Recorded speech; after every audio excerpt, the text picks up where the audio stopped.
Իսկանդերը իրանք այնքան են վարկաբեկել,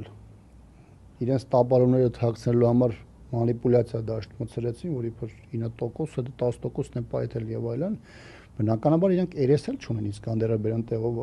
անցկացնեն, ու սա այն դեպքում, երբ որ մենք խոսում ենք ժամանակից պատերազմների մասին ու խոսում ենք մի քանի զորատեսակի մասին, ասենք, չգիտեմ,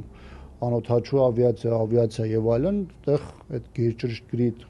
ճշգրիտ համակարգերը ունեն այս պահին գոնե ժամանակից պատերազմում բավականին կարևոր Այն քիչ զենքերից է, որ համարյա անփոփոխ, օրինակ վերջի 4 տարում Ուկրաինայում շարունակում է կիրառվել։ Այո։ Ու այս իրավիճակում բնականաբար երկրորդ հանգամանքը կար, որ Իսկանդերի